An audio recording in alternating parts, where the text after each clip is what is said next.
கர்த்தருடைய நாமம் மகிமைப்படுவதாக.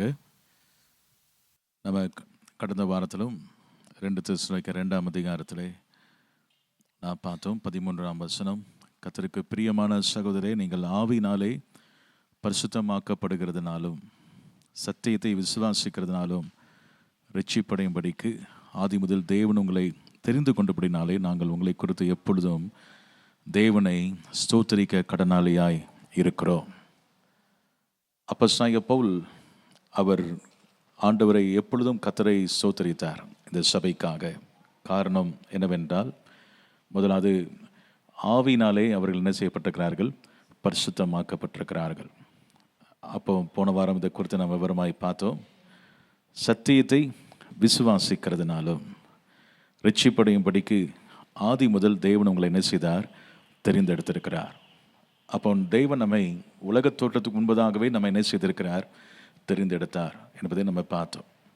ஆண்டுடைய தெரிந்தெடுப்பு மிகவும் அற்புதமான ஒரு காரியம். நீங்களும் நானும் அவரை தெரிந்து கொள்ளவில்லை. அவர் சொல்லியிருக்கிறார், நான் உங்களை என்ன செய்தேன்? தெரிந்து கொண்டேன். உலகத் தோற்றத்துக்கு முன்பதாகவே அன்பில் பரிசுத்தம் உள்ளவர்களாகவும் குற்றமற்றவர்களாக இருக்கும்படி தேவன் நம்ம என்ன செய்திருக்கிறார்? தெரிந்தெடுத்திருக்கிறார். இந்த தெரிந்தெடுப்பு, எனவே இந்த காரியத்துக்காக நாங்கள் உங்களை குறித்து எப்பொழுதும் தேவனை என்ன செய்கிறோம்? ஸ்தோத்திரிக்க கடனாளியாக இருக்கிறோம் என்று சொல்லுகிறார். பவுலுக்கு ஒரு பெரிய ஒரு மகிழ்ச்சி இந்த சபையை குறித்து. இவர்கள் எல்லாவற்றிலும் மாதிரியாக இருக்கிறார்கள். அது மாத்திரமல்ல, அவர்கள் தேவனால் தெரிந்து கொள்ளப்பட்டவர்களுடைய அடையாளங்கள் இந்த சபையில் என்ன செய்கிறது? இருப்பதை குறித்து அவர் மிகவும் சந்தோஷம் அடைவதை நாம் பார்க்கிறோம். 14ஆம் வசனத்திலையும் அவர் சொல்லுகிறார், நீங்கள் நம்முடைய கர்த்தராகிய இயேசு கிறிஸ்துவின் மகிமையை அடையும் பொருட்டாக.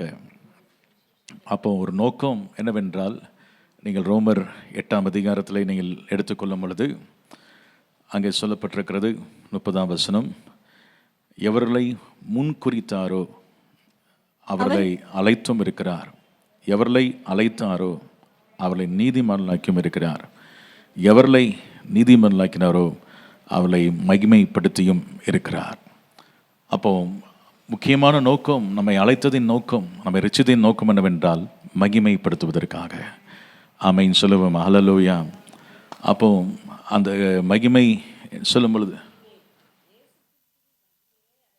அதான் இயேசு கிறிஸ்துவின் சாதாரண மகிமை அல்ல, இயேசு கிறிஸ்துவின் மகிமை அடைவதற்கு, அதாவது இப்படி சொல்ல வேண்டாம், அவருடைய சாயலுக்கு ஒப்பாக மாறுவதற்கு நம்மை அழைத்திருக்கிறார். ஆமென் சொல்லுவோமா. எனவேதான் 1 யோவான் 3ஆம் அதிகாரத்தில் சொல்லப்பட்டிருக்கிறது, அவர் வரும் பொழுது அவர் இருக்கிற வண்ணமாய் நாம் என்ன செய்வோம்? இருப்போம் என்று சொல்லப்பட்டிருக்கிறது. அப்போ அந்த இயேசு கிறிஸ்துவின் மகிமை அடைவதற்காக நாம் என்ன செய்யப்பட்டிருக்கிறோம்? அழைக்கப்பட்டிருக்கிறோம். அதற்காக கர்த்தர் நம்ம என்ன செய்திருக்கிறார்? ரட்சித்திருக்கிறார். அப்போ ஒவ்வொரு நாளும் நாம் எதை நோக்கி ஆவிக்குரிய வாழ்க்கையிலே நாம் பயணம் செய்ய வேண்டும் என்று சொன்னால், இயேசுவை போல மாற வேண்டும் என்பதற்காக, அவருடைய மகிமை அடைவோம் என்கிற நம்பிக்கை நமக்கு என்ன செய்திருக்கிறார்? ஆண்டவர் அந்த நம்பிக்கையை தந்திருக்கிறார். எவரெல்லாம் முன்குறித்தாரோ அவர்களை என்ன செய்திருக்கிறார்? அழைத்திருக்கிறார். அழைத்தவர்களை ஆண்டவர் நீதிமானாக்கி இருக்கிறார். நீதிமான்களவே என்ன செய்வார்? மகிமைப்படுத்தியும் இருக்கிறார். ஆண்டவர் இப்படிப்பட்ட ஒரு பெரிதான ஒரு கிருபையை கர்த்தர் நமக்கு வைத்ததுக்காக கர்த்தருக்கு ஸ்தோத்திரம் பண்ண வேண்டும். அந்த ரட்சிப்புக்கு அவர் உங்களை என்ன செய்திருக்கிறார்? அழைத்தார். ஆகையால் சகோதரரை, நீங்கள் நிலை கொண்டு வார்த்தையினாலாவது நிருபத்தினாலாவது நாங்கள் உங்களுக்கு உபதேசித்த உறவைகளை என்ன செய்யுங்கள்? கை கொள்ளுங்கள் என்று சொல்லப்பட்டிருக்கிறார். இன்றைக்கு நாம் இந்த நிருபங்களில் எழுதப்பட்ட ஒவ்வொரு வசனங்களையும் வார்த்தைகளையும் நாம் வாசிக்க வேண்டும். இதில் நீங்கள் வாசிக்கும் பொழுது அப்போஸ்தலனாகிய பவுல் அவர் விதமாக தெசலோனிக்கேயர் நிருபத்திலே 1ஆம் அதிகாரத்திலே அவர் சொல்லுகிறார், நீங்கள் 5ஆம் அதிகாரம் 27ஆம் வசனம், இந்த நிருபம் பரிசுத்தமான சகோதரர் யாவரும் வாசிக்கும்படி செய்ய வேண்டும் என்று கர்த்தர் பேரில் ஆணையிட்டு உங்களுக்கு என்ன செய்கிறேன்? சொல்லுகிறேன். இந்த நிருபத்தை பரிசுத்தமான சகோதரர்கள் ஒவ்வொருவரும் என்ன செய்ய வேண்டும்? வாசிக்க வேண்டும் என்று அவர் விரும்புகிறார். ஏனென்றால் வாசிக்கும் பொழுதுதான் நாம் என்ன செய்ய முடியும்? என்ன சத்தியத்தை அறிந்து கொள்ள முடியும். அங்கே சொல்லப்பட்டிருக்க நிலை கொண்டு வார்த்தையினாலாவது நிருபத்தினாலாவது நான் உங்களுக்கு உபதேசித்த முறைமைகளை நீங்கள் என்ன செய்யுங்கள்? கை கொள்ளுங்கள். இந்த நிருபங்களே நாம் கை கொள்ள வேண்டிய அநேக உபதேச சட்டங்கள் அங்கே என்ன செய்யப்பட்டிருக்கிறது? சொல்லப்பட்டிருக்கிறது. அதை நாம் வாசித்தால் தான் நமக்கு தெரியும். இதை ஒவ்வொருவரும் அதை வாசித்து அதை என்ன செய்ய வேண்டும்? கை கொள்ள வேண்டும் என்று சொல்லி அவர் சொல்லுகிறார். இன்னொரு வசனத்தையும் நீங்கள் வாசிக்கலாம். நீங்கள் பிலிப்பியர் நிருபத்தை எடுத்துக்கொள்ளும் பொழுது அங்கே 4ஆம் அதிகாரத்தை எடுத்துக்கொள்ளுங்கள். 9ஆம் வசனத்தை வாசிங்கள். பிலிப்பியர் 4ஆம் அதிகாரம் 9ஆம் வசனத்தை வாசிங்கள். கற்று அடைந்ததும் கற்றும் நீங்கள் என்னிடத்தில் கற்றும் அடைந்தும் கேட்டும் கண்டும் இருக்கிறவைகள் எவைகளோ அவைகளையே செய்யுங்கள், அப்பொழுது சமாதானத்தின் தேவன் உங்களோடு இருப்பார். பாருங்கள், மிகவும் உறுதியாக அப்போஸ்தலனாகிய பவுல் சொல்கிறார், நீங்கள் என்னிடத்தில் கற்றும் அடைந்தும் கேட்டும் கண்டும் இருக்கிற எவைகளோ. ஏனென்றால் பவுலுக்கு வெளிப்படுத்தப்பட்ட இந்த சத்தியங்கள் ஏதோ ஒரு நபர் சொல்லிக் கொடுத்த அல்ல. அவர் சொல்லுகிறார், மாம்ச இரத்தத்தோடு நான் செய்யவில்லை, ஆலோசனை பண்ணவில்லை. அவர்கள் எந்த ஒரு அப்போஸ்தலரிடத்தில் போய் கற்றுக்கொண்டதும் அல்ல. கலாத்தியர் நிருபத்தில் நீங்கள் எடுத்து வாசித்து பார்க்கும் பொழுது அங்கே அவர் சொல்லுகிறார், ஆண்டவரே அவருக்கு என்ன செய்தார், அவர் வெளிப்படுத்தினார். அந்த நாட்களிலும் பாருங்கள், அவரை கர்த்தர் பிரித்து எடுத்து இந்த சத்தியங்களை கர்த்தர் வெளிப்படுத்த சித்தமாக இருந்த பொழுது அவர் மாம்சத்தோடும் இரத்தத்தோடு என்ன செய்யவில்லை, ஆலோசனை பண்ணாமல் அவர் தனித்து போய் அரபி தேசத்தில் போய் என்ன செய்தார், காத்திருந்தார். இவ்விதமாக கர்த்தர் இந்த அப்போஸ்தலனாகிய பவுலை ஆண்டவர் என்ன செய்தார் என்றால் வேறு பிரித்து அவரே தம்முடைய ரகசியத்தை அவருக்கு என்ன செய்தார், வெளிப்படுத்ததை நாம் பார்க்கிறோம். ஆமென் சொல்லுவோம், ஹல்லேலூயா. அரபி தேசத்துக்கு போய் அங்கே என்ன செய்தாராம், அங்கே வாசிங்கள். எனக்கு முன்னே அப்போஸ்தலரானவர்களிடத்திலே எருசலேமுக்கு போகாமலும் அரேபி தேசத்திற்கு புறப்பட்டு போய் மறுபடியும் தமஸ்கு ஊருக்கு திரும்பி வந்தேன். பாருங்கள், அதுக்கு முந்தின வசனத்தை வாசிங்கள். 16ஆம் வசனத்தை. தம்முடைய குமாரனை நான் புறஜாதிகளிடத்தில் சுவிசேஷமாய் அறிவிக்கும் பொருட்டாக அவரை எனக்குள் வெளிப்படுத்த பிரியமாய் இருந்தபோது உடனே நான் மாம்சத்தோடும் இரத்தத்தோடும் யோசனை பண்ணாமலும். கவனிங்கள், இங்கே மற்ற யார் மூலமாகவும் அப்போஸ்தலனாகிய பவுல் அவர் என்ன செய்யவில்லை, அவர் கேள்விப்படவில்லை. அவருடைய வாழ்க்கையில் நேரடியான ஒரு என்கவுண்டர் அவருக்கு என்ன செய்தது, கிடைத்தது. அவரை சுற்றிலும் ஒரு வெளிச்சம் என்ன செய்தது, பிரகாசித்த பொழுது அவர் தடுமாறி என்ன செய்தார், கீழே விழுந்த பொழுது அங்கே ஒரு சத்தம் வருகிறது, ஆண்டவரே நீர் என்னை ஏன் துன்பப்படுத்துகிறாய் என்று கர்த்தர் என்ன செய்கிறார், கேட்கிறார். முள்ளில் உதைக்கிறது உனக்கு கடினமா? அப்போ பாருங்கள், அவர் உடனே சரண்டடைகிறார். ஆண்டவரை நான் என்ன செய்ய நீ சித்தமாக இருக்கிறீர். ஆண்டவர் அவரை அங்கே தமஸ்குலே கர்த்தர் அவரை சந்தித்ததை பார்க்கிறோம். எனவே அவர் 3 நாட்கள் தெய்வ சமூகத்திலே காத்திருந்து ஜெபித்த பொழுது கர்த்தர் அனனியா மூலமாக தேவன் அவரை பரிசுத்த ஆவியால் என்ன செய்தார், நிரப்பினார். அவருடைய வாழ்விலே ஆண்டவரை பற்றி அறிந்து கொள்வதற்கு அங்கே சொல்லப்பட்டிருக்கிறது, தம்முடைய குமாரனை நான் பிரஜாதிகளிடத்தில் சுவிசேஷமாய் அறிவிக்கும் பொருட்டாக அவர் எனக்கு வெளிப்படுத்த பிரியமாய்ந்த பொழுது உடனே நான் மாம்சத்தோடும் இரத்தத்தோடும் யோசனை பண்ணாமல் எனக்கு முன்னே அப்போஸ்தலனானவரிடத்தில் எருசலேமுக்கு போகாமலும். அப்போ அவர் கற்றுக்கொண்ட உபதேசங்களை எங்கிருந்து நேராக கற்றுக்கொண்டார் என்றால் ஆண்டவராய் இயேசுவிடத்திலிருந்து நேரடியாக என்ன செய்யப்பட்டது, வெளிப்படுத்தப்பட்ட இந்த உபதேசங்களை அவர் என்ன செய்தார், கற்றுக்கொண்டார். இன்றைக்கி நம்ம வாழ்க்கையிலும் நம்ம நேரடியாக மற்றவங்க சொல்கிறதே கேட்டுட்டு இருக்கக்கூடாது. நம்ம தேவனுடைய சமூகத்திலே காத்திருந்து ஜெபம் பண்ணி ஆண்டவர் உங்களோடு கூட கற்றுக்கொள்ளுகிற காரியங்களை நீங்கள் என்ன செய்யணும், கற்றுக்கொள்ளும் பொழுது அதிலே நீங்கள் நிலை பெற்றிருக்கும் பொழுது நீங்கள் நிச்சயமாய் விசுவாசத்திலே உறுதியாக என்ன செய்ய முடியும், நிற்க முடியும். நீங்கள் ஊரார் சொல்றதெல்லாம் சிலர் கேட்டுகிட்டே இருப்பாங்க. அவங்க கேட்டு என்ன செய்வாங்கன்னா எது நல்லது எது கெட்டது அவங்களுக்கு என்ன செய்யாது, தெரியாது. அப்போது நீங்கள் ஆண்டுடைய சமூகத்தில் உட்கார்ந்து ஜெபம் பண்ண வேண்டும். இந்த உபதேசங்களை வாசிக்க வேண்டும், நிருபங்களை எடுத்து வாசிக்க வேண்டும். வாசித்து இதில் உள்ள ஒவ்வொரு வசனங்களும் அங்கே வாசிக்கும் பொழுது அங்கே சொல்லப்பட்டிருக்கிறது, அந்த வசனத்தில் அரபி தேசத்துக்கு போய் 3 வருஷம் சென்ற பின்பு அதுக்கு பிறகுதான் எல்லா காரியத்தையும் இந்த சுவிசேஷத்தின் ரகசியங்களை அங்கே தேவன் அவருக்கு என்ன செய்தார், வெளிப்படுத்தினார். அதன் பிறகுதான் அவர் புறப்பட்டு எங்கே போகிறார், பேதுருவை கண்டு கொள்ளும்படி நான் போனேன் என்று சொல்லுகிறார். அப்போ இந்த அப்போஸ்தலனாகிய பவுல் சொல்லுகிற காரியம் என்னவென்றால், தெசலோனிக்கே இந்த சபைக்கு சொல்லுகிற ஒரு காரியம், சகோதரரை நீங்கள் நிலை கொண்டு வார்த்தையினாலாவது நிருபத்தினாலாவது நாங்கள் உங்களுக்கு உபதேசித்த முறைகளை என்ன செய்யுங்கள், கை கொள்ளுங்கள். இந்த உபதேசத்தை கேட்கறது மாத்திரமல்ல, இந்த உபதேசத்தை என்ன செய்யுங்கள், கை கொள்ளுங்கள் என்று சொல்லுகிறார். அநேகர் உபதேசத்தை அவங்க கேட்குறாங்க, ஆனால் என்ன செய்வது கிடையாது, கை கொள்வது கிடையாது. ஆனால் இந்த ஆண்டவராக இயேசு சொல்கிறார், நான் இப்பொழுது சொல்லுகிற இந்த உபதேசத்தினால் நீங்கள் எப்படி இருக்கிறீர்கள், சுத்தமாக இருக்கிறீர்கள். அப்போ நல்ல ஒரு உபதேசம் உங்களை சுத்தமாக்கும். கரங்களை வைத்து ஆமென் சொல்லுவேன். தவறான உபதேசம் நீ எவ்வளோதான் அந்த இடத்துல உங்களை பரிசுத்தமாக என்ன செய்யாது, ஆக முடியாது. நல்ல ஒரு உபதேசம் உங்களை பரிசுத்தப்படுத்தும். ஒரு நல்ல ஒரு உபதேசம் தேவனை அதிகமாக என்ன செய்ய வேண்டும், நேசிக்க வைக்கும். ஒரு சரியான உபதேசம் இன்னது என்பதை நீங்கள் என்ன செய்யணும், கொஞ்சம் புளித்தமா. இந்த புளித்தமா என்று சொல்லி ஆண்டவராக இயேசு எதை பற்றி சொன்னாருன்னா, இந்த பரிசேயர் சதுசேயருடைய அந்த காரியத்தை உபதேசத்தை குறித்து தான் சொல்கிறார். இவங்க ஏதோ தப்பாக நினச்சிக்கிட்டாங்க. அது ரொம்ப அவருக்கு சாப்பாடு பற்றி நான் யோசிச்சுட்டு இருக்காங்க எங்கள் சீஷர்கள். ஆனால் அவர் என்ன சொன்னார்னா, அவங்களுடைய அந்த பரிசேயர் சதுசேயருடைய புளித்தமாவை குறித்து நீங்கள் எப்படி இருங்கள், எச்சரிக்கையாயிருங்கள் அப்படின்னு சொல்கிறார். அந்த புளித்தமா என்னவென்றால் அது துருபதேசங்கள், தவறான உபதேசங்களை அவர் என்ன செய்கிறார்கள், பேசுகிறார்கள். எனவே அதை குறித்து மிகவும் ஜாக்கிரதையாக இருக்கும்படி அவர் சொல்வதை நாம் பார்க்கிறோம். அங்கே சொல்லப்பட்டிருக்கிறது, அங்கே 16ஆம் வசனம், நம்முடைய கர்த்தராகிய இயேசு கிறிஸ்துவும் நம்மிடத்தில் அன்பு கூர்ந்து நித்திய ஆறுதலையும் நல் நம்பிக்கையும் கிருபையாய் நமக்கு கொடுத்திருக்கிற நம்முடைய பிதாவாகிய தேவனும் உங்கள் இருதயங்களை தேற்றி எல்லா நல் வசனத்தினாலும் நற்கிரியினாலும் உங்களை என்ன செய்வாராக, ஸ்திரப்படுத்துவாராக.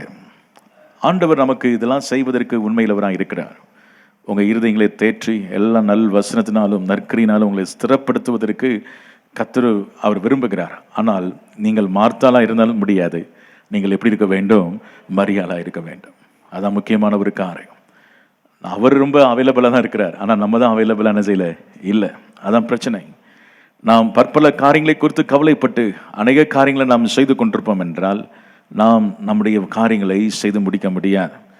ஆனால் ஒரு காரியத்தை நாம் அறிந்து கொள்ள வேண்டும். மரியாள் ஆண்டவராகிய இயேசுவின் பாதத்திலே அமர்ந்தது போல உட்கார்ந்து நேரம் எடுத்து நாம் கர்த்தருடைய வசனத்தை எடுத்து வாசிக்கும் பொழுது யோசிப்பார்கள். ஒரு மந்திரி அவன் என்ன செய்தான், அவன் ரதத்தில் போயிட்டு இருக்கும் பொழுது அவன் ஏசையா நிருபத்தை என்ன செய்கிறான், எடுத்து வாசிச்சுட்டு போகிறான். அவனுக்கு புரிதோ புரியலோ என்ன செய்கிறான், வாசிக்கிறான். ஆனால் அங்கே ஆண்டவர் பிலிப்பை பார்த்து சொல்லுகிறார், நீ ரதத்தோடு போய் என்ன செய்ய, சேர்ந்து கொள். ஏன் ஆண்டவர் அனுப்புகிறாருன்னா, அவனுக்கு ஒரு முயற்சி இருக்குது பாருங்கள். வேதத்தில் புரிதோ புரியலையோ அவன் எடுத்து அதை என்ன செய்தான், வாசிக்கும் பொழுது ஆவியானவர் அவனுக்கு உதவி செய்ய விரும்புகிறார். இன்னைக்கு உங்களுடைய வாழ்க்கையிலும் வேதத்தையே புரியாதுன்னு சொல்லி தூக்கி போட்டு போகக்கூடாது. புரிதோ புரியலையோ நீங்கள் தேவ சமூகத்தில் உட்கார்ந்து வாசிக்கும் பொழுது உங்களுக்கு தேவன் அந்த வேத பகுதியை விலக்கி காட்டுவார். ஆண்டவன் அதை ஆண்டவர் வெளிப்படுத்துவார், அந்த ரகசியங்களை வெளிப்படுத்துவார். இந்த கர்த்தருடைய வசனம் தான் உங்கள் இருதயங்களை என்ன செய்யும், ஸ்திரப்படுத்தும். ஆண்டுடைய வசனத்தினால் உங்களை நல்ல வசனத்தினால ஸ்திரப்பட்டவங்க அவ்வளோ ஈஸியாக பிசாசு அவங்களை என்ன செய்ய முடியாது, ஜெயிக்க முடியாது. அந்த வேத வசனம் அவர்களை மிகவும் அது வேரூன்ற பண்ணும். கிறிஸ்துவுக்குள்ளே அந்த தேவனுடைய வசனத்தினாலே நிரப்பப்பட வேண்டும். அப்போ உங்கள் இருதயங்களை அங்கே சொல்லப்பட்ட நம்முடைய கர்த்தராகிய இயேசு கிறிஸ்துவும் நம்மிடத்தில் அன்பு கூர்ந்து அவர் இந்த காரியங்களை செய்கிறார். நித்திய ஆறுதலையும் நல் நம்பிக்கையும் கிருபையாய் நமக்கு கொடுத்திருக்கிற நம்முடைய பிதாவாகிய தேவனும் உங்கள் இருதயங்களை என்ன செய்கிறாராம், தேற்றி எல்லா நல் வசனத்தினாலும் நற்கிரியிலும் உங்களை என்ன செய்வாராம், ஸ்திரப்படுத்துவார். அப்போ உங்களை ஆண்டவர் நல்ல வசனங்களை கர்த்தர் கொடுப்பது மாத்திரமல்ல, அந்த வேத வசனங்களை ஆவியானவர் உங்கள் இருதயத்தில் பதித்து அது உங்கள் உள்ளத்திலே ஆண்டவர் வைத்தது மாத்திரமல்ல, அந்த வசனத்தின்படி நடக்கவும் ஆண்டவர் செய்கிறார். நற்கிரியிலையும் உங்களை என்ன செய்கிறார், அவர் ஸ்திரப்படுத்துகிறார். அப்போ இந்த வாஞ்சை நமக்குள்ளே அதிகமாக இருக்க வேண்டும். ஆண்டவரே, இன்னும் நான் உம்மை அதிகமாய் தேடுவதற்கு எனக்கு என்ன செய்யும், கிருபை தாரும். உம்முடைய வசனத்தை தியானிக்கக்கூடிய கிருபை எனக்கு என்ன செய்யும், தாரும் என்று சொல்லி ஆண்டவருடைய சமூகத்தில் நம்மை அர்ப்பணிக்கும் பொழுது கர்த்தர் உங்களை ஸ்திரப்படுத்துவார். எத்தனை பேர் உங்களை ஸ்திரப்படுத்தணும் கர்த்தர் விரும்புகிறீங்க? ஹல்லேலூயா. ஆண்டவர் ஸ்திரப்படுத்தணும்னா வசனத்தை வச்சு தான் உங்களை என்ன செய்வார், ஸ்திரப்படுத்துவார். ஆண்டவர் தம்முடைய வல்லமையினால் உங்களை நிரப்பி தேவனுடைய வார்த்தை தான் நம்மளை ஸ்திரப்படுத்தும். எனவே கர்த்தருடைய வசனம் இன்னைக்கு அநேகர் ஸ்திரப்பட்டு போகாததுக்கு காரணம் வசனத்தின் மேலே அவங்களுக்கு என்ன கிடையாது, தாகம் இல்லை, வாஞ்சை இல்லை. எனவே தான் அவர்களால் ஸ்திரப்பட முடியவில்லை. தேவனுடைய வசனத்தினால் உங்களை நீங்கள் ஸ்திரப்பட்டிருப்பீர்கள் என்றால் எந்த பிரச்சனையும் உங்களால் என்ன செய்ய முடியும், மேற்கொள்ள கர்த்தர் உங்களுக்கு என்ன செய்வார், கிருபை தருவார். அப்போ அங்கே நீங்கள் பார்த்தால், நீங்கள் வேதத்தை நீங்கள் வாசித்து பார்த்தீங்கன்னா வேத வசனம் நிறைவேறும்படி இதெல்லாம் என்ன செய்தது, நடந்தது என்று சொல்லி வேதத்தில் ஒவ்வொரு காரியங்களும் அங்கே சொல்லப்பட்டிருக்கிறது. மிகவும் அது ஒவ்வொரு காரியத்தை நீங்கள் வாசித்து பார்க்கும் பொழுது இயேசு கிறிஸ்துவின் வாழ்க்கையிலே அந்த வசனங்கள் தான் அது நிறைவேறினது. அந்த வசனம் தான் அவருக்குள்ளே இருந்தது. அந்த வசனத்தை வைத்து தான் சாத்தானை அவர் என்ன செய்தார்? ஜெயித்தார். அந்த வசனம் அவருடைய வாழ்க்கையில எல்லாவற்றிலும் நிறைவேற்றினதை பார்க்கிறோம். இன்னைக்கு நமக்குள்ளும் இந்த வசனம் இருக்கும் என்றால், உங்களுக்கு என்ன நடக்கும், என்ன நடக்க போகுது, எப்படி இருக்கும், இதை ஜெயிக்கலாம் என்று எல்லாமே ஆவியானவர் உங்களுக்கு அந்த வசனத்தை வைத்தே உங்களை என்ன செய்வார்? வழி நடத்த அவர் போதுமானவராக இருக்கிறார். ஆமென் சொல்லுவோமா? ஹல்லேலூயா. ஆனால் இன்னைக்கு அப்படிப்பட்ட நிலைமை இல்லை. என்னவென்றால், அநேகர் அவங்க இருதயத்தில் ஏதோ ஒரு கட்டுக்கதைகளையும் அவர்கள் மற்றவர்கள் சொல்லுகிற காரியங்களையும் மனதில் என்ன செய்கிறாங்க? வைத்து கொண்டு போகிறார்கள். ஆனால் உங்களை அழைத்த தேவன் அவர் உண்மையுள்ளவராக இருக்கிறார். அவர் உங்களை நல் வசனத்தினாலும் நற்கிரியினாலும் உங்களை என்ன செய்வார்? ஸ்திரப்படுத்தும்படி ஆண்டுடைய சமத்திலே நீங்கள் கேட்க வேண்டும், அதற்கு இடம் கொடுக்க வேண்டும், அதற்கு நேரம் கொடுக்க வேண்டும். நீங்கள் அப்படி சமத்திலே காத்திருக்கும் பொழுது ஆண்டு சொல்லுவார், மரியாள் தன்னை விட்டு எடுபடாத நல்ல பங்கை தெரிந்து கொண்டது போல நல்ல பங்கை தெரிந்து கொள்வதற்கு கர்த்தர் நமக்கு என்ன செய்வாராக? கிருபை தருவாராக. இந்த 3ஆம் அதிகாரத்தை நாம் வாசிப்போம். அதில் 2 வசனங்கள். கடைசியாக சகோதரே, உங்களிடத்தில் கர்த்தருடைய வசனம் பரம்பி மகிமைப்படுகிறது போல எவ்விடத்திலும் பரம்பை மகிமைப்படும்படிக்கு துர்க்குணராகிய பொல்லாத மனுஷர் கை நின்று நாங்கள் விடுவிக்கப்படும் படிக்கும் எங்களுக்காக வேண்டிக் கொள்ளுங்கள். விசுவாசம் எல்லா இடத்திலும் இல்லையே. இங்கே கடைசியாக சகோதரரே என்று அவர் சொல்லும் பொழுது, இந்த சபையை அப்போஸ்தலனாகிய பவுல் ஒரு சகோதரத்துவத்திலே அவர் என்ன செய்கிறார் பார்ப்பதை நாம் பார்க்கிறோம். அவளுக்கு சொல்ல வேண்டிய எல்லா ஆலோசனைகளையும் அவர் என்ன செய்கிறார்? மிகுந்த கரிசனையோடு அவர் எதையும் மறைக்காமல், அவர் தேவனிடத்திலிருந்து பெற்றுக்கொண்ட எல்லா ஆலோசனைகளும் ரகசியங்களையும் ஒன்றும் கூட அவர் என்ன செய்யல? மறைக்கவில்லை. அவர் சொல்லும் பொழுது கடைசியாக சகோதரே என்று சொல்லி இந்த 2 வசனங்களும் எதை காட்டுகிறது என்றால், பவுலினுடைய ஜபக்குறிப்பு தான். பவுலுடைய ஜபக்குறிப்பு. இந்த 2 வசனங்களும் ஜபக்குறிப்புகள். இந்த வசனத்தில் நீங்கள் பார்க்கும் பொழுது அவர் சொல்லுகிறார், கர்த்தருடைய முதல் ஜபக்குறிப்பு என்னவென்றால், கர்த்தருடைய வசனம் பரம்பி மகிமைப்படுகிறது போல எவ்விடத்திலும் பரம்பி என்ன செய்யணுமா? மகிமைப்பட வேண்டும். ஆண்டுடைய வசனம் அது பரம்பி மகிமைப்படுவது போல அது எவ்விடத்திலும் என்ன செய்யணும்? பரவ வேண்டும் என்று சொல்லுகிறார். அந்த பரம்பி என்ற அந்த பதத்துக்கு என்ன சொல்லப்பட்டிருக்கிறது என்றால், ஒரு இடத்திலிருந்து இன்னொரு இடம் என்று சொல்லப்பட்டிருக்கிறது. அது ஒரு இடத்திலிருந்து வசனம் இன்னொரு இடத்துக்கு என்ன செய்ய வேண்டும்?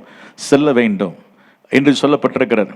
இப்படிப்பட்ட ஒரு புறப்படுதல் எப்படி உண்டாகும் என்று சொன்னால், ஆண்டவராக இயேசுவும் அவர் தான் அதான் சொல்லுகிறார், நீங்கள் புறப்பட்டு போய் சகல ஜாதிகளை என்ன செய்யுங்கள்? சீஷராக்குங்கள். பிதா குமாரன் பரிசுத்தாவி நாமத்தினால் என்ன செய்யுங்கள்? ஞானஸ்நானம் கொடுங்கள். வசனத்தை நம்ம கேட்டுட்டு அப்படியே அதை வாங்கிட்டு அப்படியே உட்கார்ந்துட்டு இருக்கக்கூடாது. எனவே பைபிள் ஸ்டடி நமக்கு மாற்றினது நோக்கமே அதுதான். என்னது சொல்லுங்கள்? பைபிள் ஸ்டடி ஏன் சனிக்கிழமை மாற்றணும்? நம்ம நீங்கள் ஞாயிற்றுக்கிழமை வசனத்துக்கு இந்த கேட்குற வசனத்தை கொண்டு போய் மற்றவங்களுக்கு என்ன செய்யணும்? சொல்லணும் என்பதற்கு தான் மாற்றணும். சிலர் எப்போவுமே அது பழசு அப்படியே தான் நல்லாயிருக்கும் பாஸ்டர்னா இல்லை. ஆண்டு சொன்னார், நீங்கள் கேட்டு நீங்கள் இருந்தது போதும். நீங்கள் வசனம் என்ன செய்யணும்? மற்றவங்களுக்கு போய் சொன்னாதான். அதாவது என்ன சொல்கிறது, சில ஊற்றுக்கெல்லாம் எப்போ திறக்கும்னா, எடுக்க தான் தண்ணி எடுக்க தான் என்ன செய்யுமா? அது இறைக்க தான் என்ன செய்யும்? ஊறும். வசனமே உங்களுக்கு புது தாட்ஸ் உங்களுக்கு கிடைக்கலன்னா என்னன்னு யாருக்கும் ஒன்றும் நீங்கள் என்ன செய்யலை? கொடுக்கலன்னு அர்த்தம். டெட் சி எப்பவுமே எப்படி இருக்கும்? அந்த சவக்கடல் அது பயங்கர உப்பாக இருக்கும். அது ஒன்றுக்கு ஒன்று அதில் எந்த உயிரினங்கள் என்ன செய்ய முடியாது? வாழ முடியாது. ஆனால் கலிலியோ கடல் அப்படி கிடையாது. வாங்கி கொடுக்கறதுனால கிறிஸ்டல் கிளியராக இருக்கும். அதில் நிறையா போனால் பீட்டர் ஃபிஷ்ன்னு சொல்லி பெரிய பெரிய மீனை பிடிச்சி சுட்டு கொடுப்பாங்க, சாப்பிட்லாம். அப்போது நல்ல மீன்லாம் நமக்கு என்ன செய்யும்? கிடைக்கும். அப்போது இந்த வசனத்தை நம்மகிட்ட கெட்ட பழக்கம் என்னென்னா, வசனத்தை வாங்கிட்டே இருக்கிறது. யாருக்கும் என்ன செய்கிறது கிடையாது? கொடுப்பது கிடையாது. ஆனால் பவுலுடைய உள்ளத்தில் வாஞ்சை முதல் ஜெபக்குறிப்பு என்னவென்றால், கர்த்தருடைய வசனம் பரம்பி மகிமைப்படணும். ஹல்லேலூயா. இந்த வசனம் அது எத்திசையும் புறப்பட்டு போகணும். அந்த வசனம் ஏனென்றால் ஆண்டவர் தம்முடைய வார்த்தையை அனுப்பிதான் குணமாக்குகிறார். ஹல்லேலூயா. இந்த சுவிசேஷம் எல்லா இடங்களுக்கும் போகும் பொழுது அங்கே பெரிய மாற்றம் வருகிறது. இருளில் இருக்கிற ஜனங்கள் என்ன செய்தார்கள்? பெரிய வெளிச்சத்தை கண்டார்கள் என்று வேதம் சொல்லுகிறது. இந்த சுவிசேஷத்தின் வல்லமையை ஒவ்வொருவரும் அறிந்திருக்க வேண்டும். இன்னைக்கு பாருங்கள், இந்த சில இடத்தெல்லாம் சொல்லுவாங்க, இந்த இந்தியாவில் சில பகுதியெலாம் நல்லா ஆசீர்வாதமாக இருக்குதுன்னா அந்த பகுதியில் என்ன போயிருக்குன்னு அர்த்தம்? சுவிசேஷம் போயிருக்குது. அதனால நல்ல ஆசீர்வாதமாக இருக்குது. சில இடத்துக்கு போய் பாருங்கள், அதெல்லாம் எந்த டெவலப்மெண்ட்ஸும் அங்கே என்ன செய்யாது, இருக்காது. மக்களும் எந்த ஒரு மாற்றமும் அவங்களுக்கு வாழ்க்கையில் என்ன செய்யல, வரல. ஆனால் இந்த சுவிசேஷம் அநேகருடைய வாழ்க்கையை ஒரு பெரிய மாற்றத்தை என்ன செய்திருக்கிறது, கொண்டு வந்திருக்கிறது. கர்த்தருடைய வசனம் எல்லா இடங்களிலும் பரம்பி என்ன செய்ய வேண்டும், மகிமைப்பட வேண்டும். அப்போ இந்த கர்த்தருடைய வசனம் அது போக வேண்டும் என்பதற்காக நாம் என்ன செய்ய வேண்டும், ஜெபம் பண்ண வேண்டும். ரெண்டாவது, அந்த கர்த்தருடைய வசனத்தை நாம் என்ன செய்ய வேண்டும், கொண்டு போய் ஒருவன் பிரசங்கிக்காவிட்டால் எப்படி என்ன செய்வார்கள், கேள்விப்படுவார்கள். அப்போ பிரசங்கிக்கிறவன் இருக்க வேண்டும், மற்றவர்களுக்கு போய் கர்த்தருடைய வார்த்தையை சொல்ல வேண்டும். எனவேதான் ஆண்டவராகிய இயேசு ரொம்ப அங்கலாய்க்கிறார், அறுவடை மிகுதி ஆட்களோ குறைவு. எனவே நீங்கள் ஜெபம் பண்ணுங்கள், வேலையாட்களை அனுப்பும்படி அறுப்புக்கு எஜமானத்தில் என்ன செய்யுங்கள், வேண்டிக் கொள்ளுங்கள் என்று சொல்லுகிறார். அப்போ போய் பிரசங்கம் பண்ணக்கூடிய ஆட்கள் வேண்டும். இயேசு உங்களை சுகமாக்குவார் என்று சொல்லக்கூடிய ஒரு ஆட்கள் என்னது வேண்டும். கரங்களை வைத்து ஆமென் சொல்லுவோமா, ஹல்லேலூயா. அப்போ சொல்லாமல் ஒரு முறை சொன்னார், ஒரு ஊழியர் பீகாரில் போய் ஊழியம் செய்யும் பொழுது அவர் சட்டையை பிடிச்சி கேட்டாராம், நேற்று நீ வந்திருக்கக்கூடாதா, வந்திருந்தா நான் என்ன பண்ணிட்டேன், மந்திரவாதத்தினால ஒருத்தனை என்ன பண்ணிட்டேன், பலி செலுத்திட்டேன். நேற்று வந்திருந்தேன்னா நான் இதை செஞ்சுருக்க மாட்டேனே, நீ லேட்டாக என்ன செஞ்சுட்ட சொல்லிட்டேன், இல்லைன்னா நான் இந்த காரியத்தை செஞ்சுருக்க மாட்டேன்னு சொல்லி சட்டையை பிடிச்சி உள்ளுக்கு, ஏன் முன்னாடியே சுவிசேஷத்தை என்ன செய்யலை, நீ சொல்ல வரல அப்படி சொல்லி கேட்டார். அப்போது சுவிசேஷத்தை அறிவிப்பது நம்ம விழுந்த ஒரு கடமையாக இருக்கிறது. சமயம் வாய்த்தாலும் வாய்க்காவிட்டாலும் சுவிசேஷத்தை நம்ம அதுக்காக ஜெபிக்கணும். எனக்கு ஒரு வாய்ப்பை தாரும், அனுதினமும் சுவிசேஷத்தை அறிவிப்பதற்கு எனக்கு என்ன செய்யும், ஒரு வாய்ப்பை தாரும். இந்த சுவிசேஷம் எல்லா இடங்களும் பரம்பி செல்வதற்கு எங்களை பயன்படுத்தும் ஆண்டவரே. எங்கள் திருச்சபை என்ன செய்யும், பயன்படுத்தும். பாருங்கள், இந்த சுவிசேஷம் பரம்பினது காரணம் ஆண்டவர். அவங்க அப்போஸ்தலர் 13 அதிகாரத்தில் நீங்கள் பார்க்கும் பொழுது அந்தியோகியா சபையில் உட்கார்ந்து ஜோமிட்டே இருக்கிறாங்க. ஜோமனும் பொழுது அங்கே ஆவியானவர் மிகவும் தெளிவாக அவரோடு கூட கர்த்தர் பேசினார். பவுலும் பர்னபாவும் நான் அழைத்த ஊழியத்துக்கு என்ன செய்யுங்க, அவர்களை பிரித்து விடுங்கள் என்று கர்த்தர் தெளிவாக பேசுகிறார். ஆமென் சொல்லுவோம், ஹல்லேலூயா. அப்போ ஆண்டவர் மிகவும் தெளிவாக இந்த சபையை கர்த்தர் எப்படி நடத்தினார் என்றால், அங்கே சொல்லப்பட்டிருக்கிறது, அங்கே மனாயும் சவுல் அவங்களாம் தீர்க்கதரிசிகளாக போதகர்களாக இருந்தாங்க. அவர் கர்த்தருக்கு ஆராதனை செய்து உபவாசித்து கொண்டிருக்க பொழுது பர்னபாவையும் சவுலையும் நான் அழைத்த ஊழியத்துக்காக அவளை பிரித்து விடுங்கள் என்று பரிசுத்த ஆவி திருவுளம் பற்றினார். சிலரை கர்த்தர் பிரித்தெடுப்பார். நீங்கள் புறப்பட்டு போய் என்ன செய்யுங்க, சுவிசேஷம் ஊழியத்தை. ஏன்னா பவுலை எதுக்காக கர்த்தர் தெரிந்து கொண்டார், பிரஜாதிகளுக்கு அப்போஸ்தலனாக இருக்கும்படி. அப்போது அங்கே சொல்லப்பட்டிருக்கிறது, அவங்க கைகளை வைத்து அனுப்பினார்கள். 3ஆம் வசனம் பாருங்கள், அப்பொழுது உபவாசித்து ஜெபம் பண்ணி அவர்கள் மேல் கைகளை வைத்து அவரை என்ன செய்தார்கள், அனுப்பினார்கள். அப்போது இந்த ஃபஸ்ட்டு முதல் மிஷினரி பயணம் இங்கே தான் ஆரம்பிக்கிறது. அந்த சுவிசேஷம் அது அப்படியே பரவி போகிறத பார்க்குறோம். அது கடைசியில் ஆசியா போனது, அப்புறம் யூரோப் போனது. அப்படியே ஆண்டவர் உலகம் முழுவதிலும் இந்த சுவிசேஷம் போவதற்கு காரணமாக இருந்தது யார், இந்த சுவிசேஷ பயணம். கரங்களை வைத்து ஆமென் சொல்லுவேமா. பவுல் எனவே தான் சொல்லுகிறார், அந்த கர்த்தருடைய வசனம் எல்லா இடங்களிலும் பரம்பி என்ன செய்யணும், போக வேண்டும், தேசமெங்கும் போக வேண்டும். அப்போஸ்தலர் 13ஆம் அதிகாரம் 49ஆம் வசனத்தை வாசிங்கள். 13:49 வாசிங்கள். கர்த்தருடைய வசனம் அத்தேசமெங்கும் பிரசித்தமாயிற்று. கர்த்தருடைய வசனம் தேசமெங்கும் என்ன செய்ததாம், பிரசித்தமாயிற்று. அப்போ தேசமெங்கும் கர்த்தருடைய வசனம் பிரசித்தமாகும்படி நம்ம ஜெபம் பண்ணணும். எங்கள் இந்திய தேசம் முழுவதும் கர்த்தருடைய வசனம் என்ன செய்யணும், போகணும். எல்லா மொழிகளிலும் போகணும். எல்லா இன மக்களுக்கும் இதை கர்த்தருடைய வசனம் போக வேண்டும் என்று சொல்லி நாம் அதற்காக ஜெபம் பண்ண வேண்டும். எத்தனை பேர் அதுக்காக ஜெபம் பண்ணுறீங்க? ஹல்லேலூயா.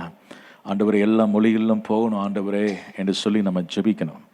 அந்த நாட்களில் வாலிபர்கள் நாங்கள் சேர்ந்து ஒரு இந்தியா மேப்பை வச்சு ஒவ்வொரு நாள் நைட்டு ஜெபம் பண்ணுவோம். ஆண்டவரே, இந்த இந்தியா முழுவதும் சுவிசேஷம் என்ன செய்யணும், போக வேண்டும் ஆண்டவரே என்று சொல்லி ஜெபம் பண்ணுவோம். அந்த ஜெபங்கள் பாருங்கள், இன்றைக்கி இப்போ இந்த வாலிபர்கள்லாம் இப்படி பார்க்குற முடியல. அவங்கெல்லாம் ஒருத்தரும் ஜெபிக்கிறாங்களான்னு எனக்கு தெரில எனக்கு. ஆனால் அந்த நாட்களே உண்மையாக அந்த இரவில் முழங்கால் போட்டு ஜெபித்ததுனாலே அதன் மூலமாக ஒரு மிஷனரி இயக்கம் நம்ம சபையிலேருந்து என்ன செய்தது, உருவானது.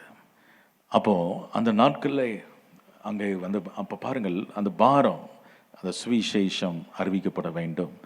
தேசமெங்கும் சுவிசேஷம் என்ன செய்ய வேண்டும், பரம்பி போக வேண்டும் என்ற ஒரு தாகம் நமக்குள்ளே இருக்க வேண்டும், வாஞ்சை இருக்க வேண்டும். அப்போ இந்த பவுல் சொல்லுகிறான், இது எல்லா இடமும் போக வேண்டும் அப்படின்னு சொல்லுகிறார். இன்னொரு வசனம் சங்கீதம் 147:15 வாசிங்கள். சங்கீதம் 147:15 வாசிங்கள். பூமியிலே அனுப்புகிறார், அவருடைய சொல் மகா தீவிரமாய் செல்கிறது. அவர் தம்முடைய வார்த்தையை பூமியிலே அனுப்புகிறார், அவருடைய சொல் மகா தீவிரமாக என்ன செய்கிறதாம், செல்லுகிறது. அப்போ கர்த்தருடைய வார்த்தை மிக தீவிரமாக அறிவிக்க வேண்டும். கர்த்தருடைய வார்த்தை தீவிரமாக அது செல்லும்.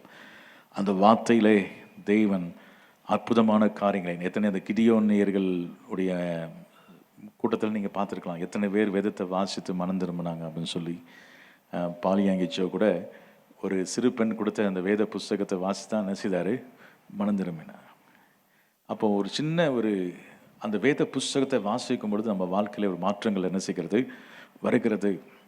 எனவே நீங்கள் இந்த வேத வசனத்தை மற்றவங்களுக்கு பரம்புவதற்கு, தேசமெங்கும் பரம்புவதற்கு பவுல் சொல்லுகிறார், அதற்காக ஜெபம் பண்ணுங்கள். ஆமென் சொல்லுவோமா? 1 தெசலோனிக்கேயர் 1:8 வாசிக்கும் பொழுது அங்கே சொல்லப்பட்டிருக்கு, எப்படி எனில் உங்களிடத்திலிருந்து கர்த்தருடைய வசனம் எங்கே புறப்படுச்சாம், மக்கெதோனியாவிலும் அகயாவிலும் துணித்ததும் அல்லாமல் நாங்கள் அதை குறித்து ஒன்றும் சொல்ல வேண்டியதாயிராதபடிக்கு தேவனை பற்றின உங்கள் விசுவாசம் எங்கும் பிரசித்தமாயிற்று. இந்த சபையிலிருந்து வசனம் எங்கே போச்சாம், மக்கெதோனியாவுக்கு போச்சு. அப்போ நம்ம சபையிலிருந்து பல இடங்களுக்கு வசனம் என்ன செய்யணும், போகணும். எத்தனை பேருக்கு அந்த வாஞ்சை இருக்கிறது, பல இடங்களுக்கு போகணும். அப்போ வசனங்கள் பரம்பி போக வேண்டும், அதுதான் கர்த்தருடைய விருப்பம். அதுக்காக ஜெபிக்க வேண்டும். நாங்களே கேட்ட வசனத்தையே கேட்டு கேட்டு கேட்டு அப்படியே இருக்கக்கூடாது. ஆண்டவரே, இங்கிருந்து வசனம் புறப்பட்டு ஒரு முறை கூட இயேசுவை அறியாத ஜனங்களுக்கு என்ன செய்யணும், போகும்படி நாங்கள் ஜெபிக்கணும். அப்படின்னு ஜெபம் பண்ணுங்க, கர்த்தர் உதவி செய்வார். இன்னொரு வசனத்தை நீங்கள் வாசிங்கள், 1 தெசலோனிக்கேயர் 2:3 வாசிங்கள். எங்கள் போதகம் வஞ்சகத்தினாலும் துராசையினாலும் உண்டாகவில்லை, அது கபடம் உள்ளதாயும் இருக்கவில்லை. சுவிசேஷத்தை எங்களிடத்தில் ஒப்புவிக்கத்தக்கதாய் தேவன் எங்களை உத்தமர் என்று எண்ணினபடியே நாங்கள் மனுஷருக்கு அல்ல, எங்கள் இருதயங்களை சோதி தருகிற தேவனுக்கே பிரியம் உண்டாக பேசுகிறோம்.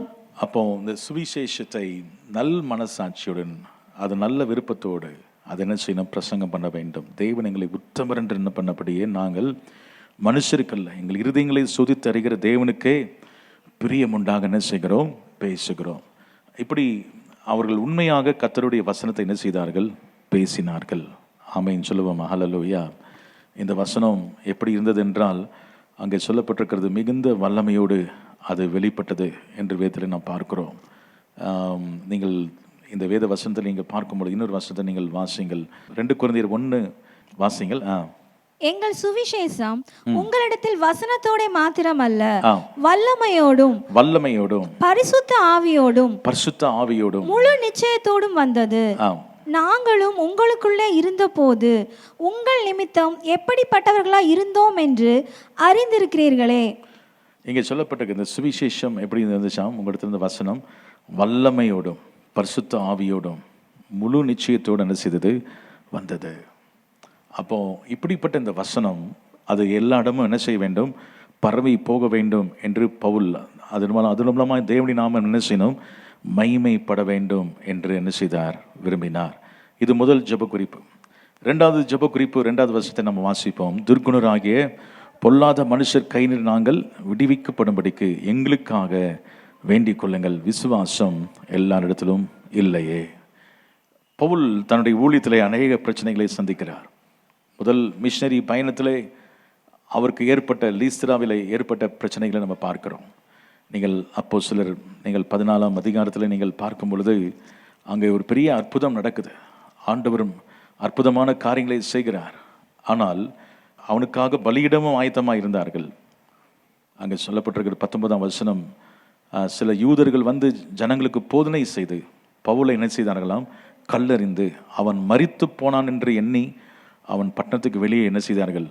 அப்போ சிலர், அந்த ஊர் ஜனங்கள் பிரச்சனை இல்லை, யூதர்கள் வந்து அங்கே என்ன செஞ்சாங்க, போதனை செய்து இவனுக்கு விரோதமாய் தூண்டி விட்டதுனாலே அங்கே இவனை கல்லறிந்து அவன் மரித்து போனான் என்று சொல்லி அவனை என்ன செய்தார்கள், இழுத்து தள்ளி போட்டார்கள். இப்படிப்பட்ட ஒரு சூழ்நிலை பல இடங்களில் இருந்தது. பவுல் எங்கெல்லாம் பிரசங்கம் போனானோ அங்கெல்லாம் சில யூதர்கள் போய் அங்கே என்ன செய்தார்கள், அங்கே போதனை செய்தார்கள். பவுலுக்கு விரோதமாக அநேக பிரச்சனைகளை செய்தார்கள். இந்த காரியம் துர்க்குணராகிய பொல்லாத மனுஷன் சொல்றார் இவர்கள் சுவிசேஷத்துக்கு எதிராளிகள். எங்கே போனாலும் இங்கே வந்து நிற்கிது, இவன் ஊழியத்துக்கு விரோதமாக என்ன செய்கிறாங்க, செயல்படுறாங்க. நீங்கள் இன்னொரு இடத்துல நீங்கள் பார்க்கும் பொழுது அப்போஸ்தலர் 17ஆம் அதிகாரம் 10ஆம் வசனத்தை வாசிங்கள். 17:10 வாசிங்கள். உடனே சகோதரர் 5ஆம் வசனத்தையும் வாசிங்க. விசுவாசியாத யூதர்கள் வைராக்கியம் கொண்டு வீணராகிய சில பொல்லாதவர்களை சேர்த்து கொண்டு கூட்டம் கூடி பட்டணத்தில் அமளி உண்டாக்கி யாசோனுடைய வீட்டை வளைந்து கொண்டு அவர்களை பட்டணத்தாருக்கு முன்பாக இழுத்து கொண்டு வர வகை தேடினார்கள். அப்போ பவுல் ஊழியக்காரர்களுக்காக ஜெபிக்கும்படி சொல்றார். ஏனென்றால் துர்க்குணராகிய பொல்லாத மனுஷர் இன்னைக்கும் இருக்கிறாங்களா? இல்லையா? இருக்கிறாங்க. சுவிசேஷம் பரம்ப முடியாதபடி தடையா இருக்கிறாங்க. அவர்கள் எங்கே போனாலும் வந்து என்ன செய்கிறாங்க, பிரச்சனைகளை என்ன செய்கிறாங்க, பண்ணுறாங்க. அதை மேற்கொள்வதற்காக நாம் நன்றாக ஜபம், சபை நன்றாக என்ன செய்யணும், ஜபம் பண்ண வேண்டும். பவுல் ஒரு வல்லமையான தெய்வ மனுஷன்தான். பவுல் பசுத்தாவில நிரப்பப்பட்ட ஒரு மனுஷன். பவுல் மூலமாய் அநேக அற்புதங்கள், அடையாளங்கள் என்ன செய்தது, நடந்தது. ஆனால் பவுலுடைய ஊழியத்துக்கு ஜபம் எப்படின்றது அவசியமாக இருந்தது. அப்போ ஊழியக்காரர்கள் தடையில்லாமல் ஊழியம் செய்வதற்கு அவளுக்காக என்ன செய்ய வேண்டும், ஜபம் பண்ண வேண்டும். நீங்கள் 17ஆம் அதிகாரம் 10ஆம் வசனத்தை வாசிங்கள். 10ஆம் உடனே சகோதரர் ராத்திரி காலத்திலே பவுலையும் சீலாவையும் பெரோயா பட்டணத்துக்கு அனுப்பிவிட்டார்கள். அவர்கள் அங்கே சேர்ந்து யூதருடைய ஜெப ஆலயத்திற்கு போனார்கள். பாருங்கள், எங்க போனாலும் சுவிசேஷர் பிரசங்கம் பண்ணாங்க. ஆனா இந்த பிரச்சனைனால அந்த இடத்தை விட்டு அவங்க இன்னொரு இடத்துக்கு என்ன செய்ய முடியுது, போக வேண்டிய ஒரு சூழ்நிலை. 13ஆம் வசனத்தை பாருங்கள். பெரோயாவிலும் தெய்வ வசனம் பவுலினால் அறிவிக்கப்படுகிறது என்று தெசலோனிக்கேய யூதர்கள் அறிந்த பொழுது அங்கேயும் வந்து ஜனங்கள் என்ன செய்தார்கள், கிளப்பி விட்டார். இந்த கிளப்பி விடுறவர்களுக்காக என்ன செய்யணும், ஜெபம் பண்ணணும். இன்றைக்கும் நம்முடைய நாட்டில் கிளப்பி விடுறவங்க இருக்கிறாங்க. எங்கே போனாலும் அவங்க என்ன பண்ணுறாங்க, மதம் மாற்றுறாங்க அப்படின்னு சொல்லி கிளப்பி விடுறாங்க. அப்போது இதுக்காக நம்ம சபை ஊக்கமாக என்ன செய்யணும், ஜெபம் பண்ண வேண்டும். ஆண்டவரே, அந்த சுவிசேஷ எதிர்ப்பாளர்கள் கிளப்பி விடுறவங்க இவங்கெல்லாம் என்ன செய்யணும், ரட்சிக்கப்பட வேண்டும் ஆண்டவரே என்று சொல்லி நாம் ஜெபிக்க வேண்டும். இங்கே இந்த வேத வசனத்தை நீங்கள் பார்க்கும் பொழுது 16ஆம் வசனத்திலையும் சொல்லப்படுற அத்தனை பட்டத்திலே பவுல் அவளுக்காய் காத்து கொண்டிருக்கையில் அந்த பட்டணம் அங்கே பாருங்கள், இங்கேயும் பிரச்சனை. இதை முடிச்சுட்டு எங்கே போனாங்க, அத்தனை பட்டணத்துக்கு போனாங்க. இப்படி பட்டணந்தோறும் போகும் பொழுது அங்கே வந்து சில யூதர்கள் வந்து பிரச்சனை என்ன செய்தாங்க, பண்ணிக்கொண்டே இருந்தார்கள். ஆனால் பவுல் சோர்ந்து போகவில்லை. ரோமர் 15ஆம் அதிகாரம் 31ஆம் வசனம் 32ஆம் வசனத்தை நீங்கள் வாசிங்கள். ரோமர் 15ஆம் அதிகாரம் 31, 32 வாசிங்க. யூதேயாவில் இருக்கிற அவிசுவாசிகளுக்கு நான் தப்புவிக்கப்படும்படிக்கு நான் எருசலேமில் உள்ள பரிசுத்தவான்களுக்கு செய்ய போகிற தர்ம சகாயம் அவர்களால் அங்கீகரிக்கப்படும் படிக்கும் நீங்கள் தேவனை நோக்கி செய்யும் ஜபங்களில் நான் போராடுவது போல நீங்களும் என்னோட கூட போராட வேண்டுமென்று நம்முடைய கர்த்தராகிய இயேசு கிறிஸ்துவின் நிமித்தமும் ஆவியானவருடைய அன்பின் நிமித்தமும் உங்களை வேண்டிக் கொள்கிறேன். இங்கே சொல்லப்பட்ட காத்துங்க, நீங்கள் தேவனை நோக்கி செய்யும் ஜபங்களில் அவன் சொல்றான், நான் போராடுவது போல என்ன செய்யுங்க, நீங்களும் போராடுங்க. எதுக்காக சொல்றாரு?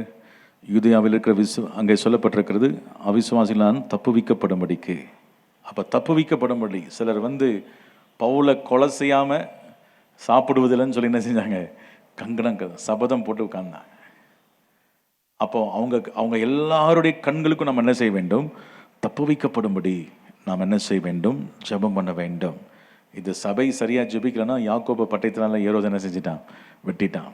ஆனால் சபையார் ஊக்கமாக ஜெபித்த பொழுது அங்கே பேதுருவையும் ஆண்டவர் என்ன செய்தார், காவலில் வைக்கப்பட்ட அவனை என்ன செய்தார், ஒரு தூதனை அனுப்பி கர்த்தர் என்ன செய்தார், விடுதலையாக்கினார். இன்றைக்கு ஜெபம் ரொம்ப அவசியம். ஏன் ஜெபிக்கணும்னா, ஜெபம் பண்ணாமல் தேவன் இந்த பூமியில் எதுவுமே என்ன செய்வது கிடையாது.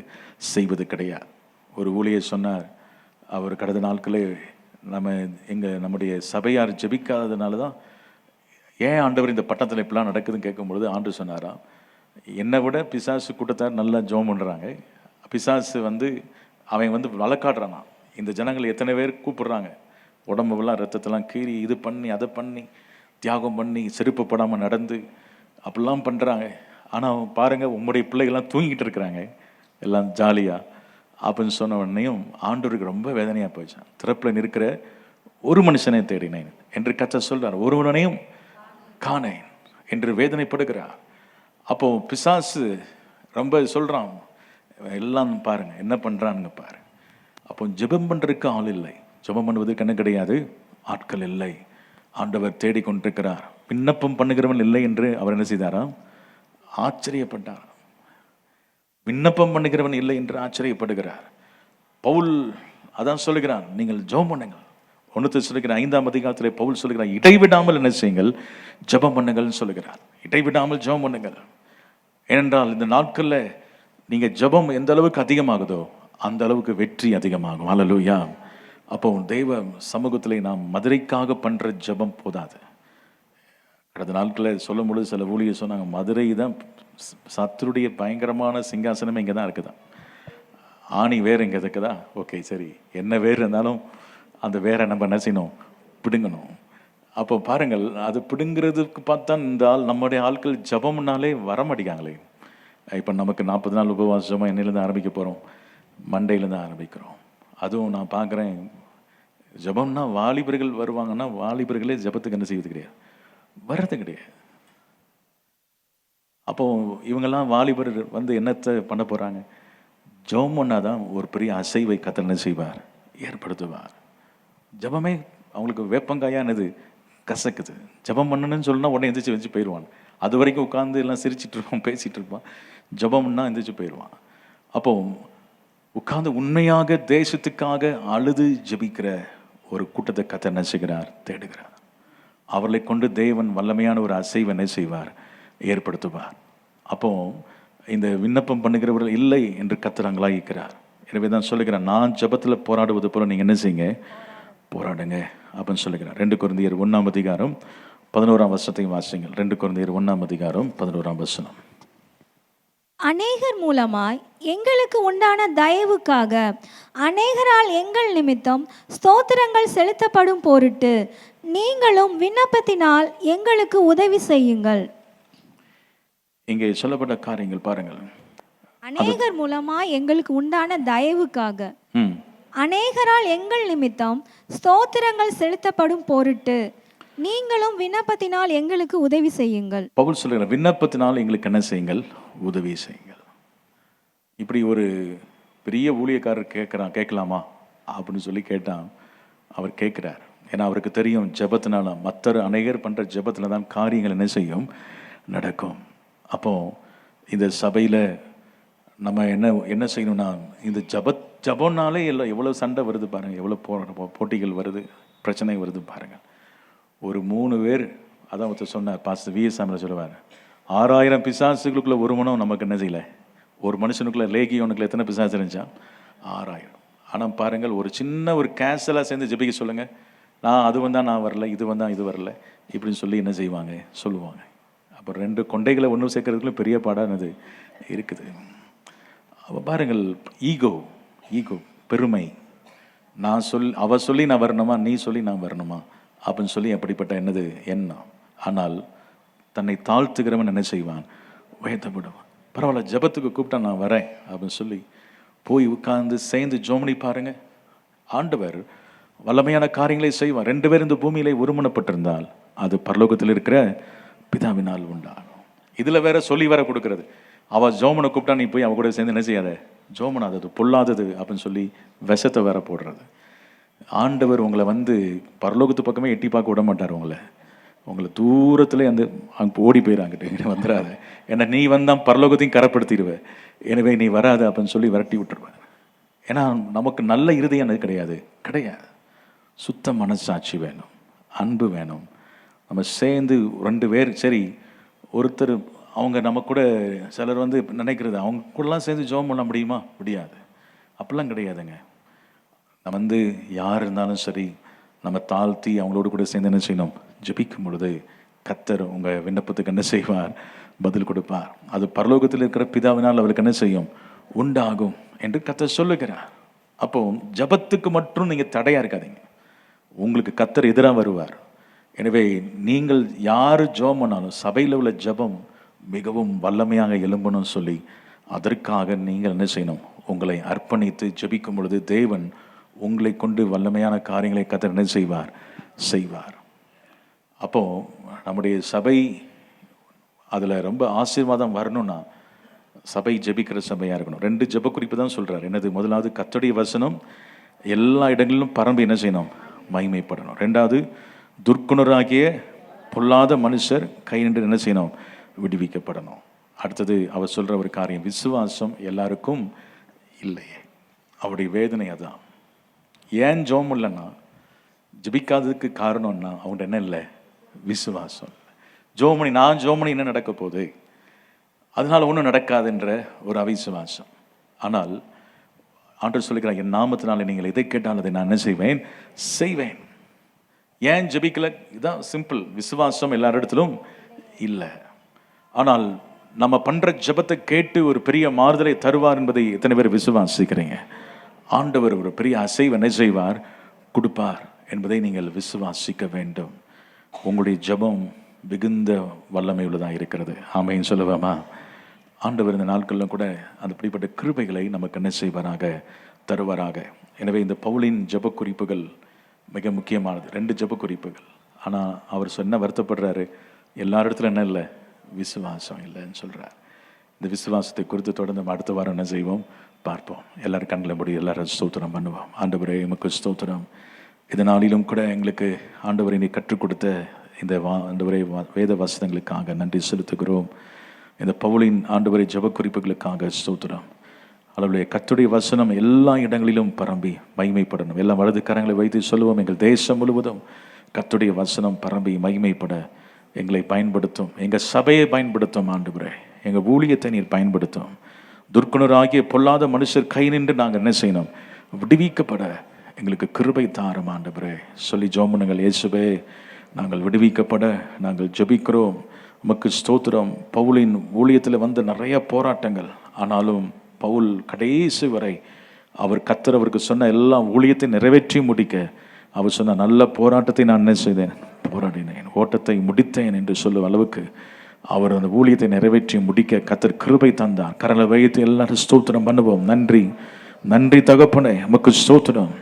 பவுலின் அந்த ஊழியங்களுக்காக ஸ்தோத்திரம் ஆண்டவரே. பவுலுக்குள்ள இருந்த அந்த ஜெப விண்ணப்பங்கள் எங்களுக்கு வர வேண்டும் ஆண்டவரே. இன்னைக்கு அநேகர் ஜெபிப்பாமல் இருப்பதுக்கு காரணம் விசுவாசம் இல்லையே. விசுவாசம் இல்லை. எங்கள் ஜெபத்தெல்லாம் கர்த்தர் கேட்பார் என்ற விசுவாசம் இல்லை ஆண்டவரே. இந்த விசுவாசத்தை எங்களுக்கு தரும்படியாக ஜெபிக்கிறோம். வந்த ஒவ்வொருவரையும் நீர் ஆசீர்வதியும் ஆண்டவரே. கர்த்தருடைய நாமம் மகிமைப்படும்படி நீர் ஆசீர்வதிக்க வேண்டும் என்று ஜெபிக்கிறோம். இயேசுவின் நாமத்தில் ஜெபிக்கிறோம் நல்ல பிதாவே.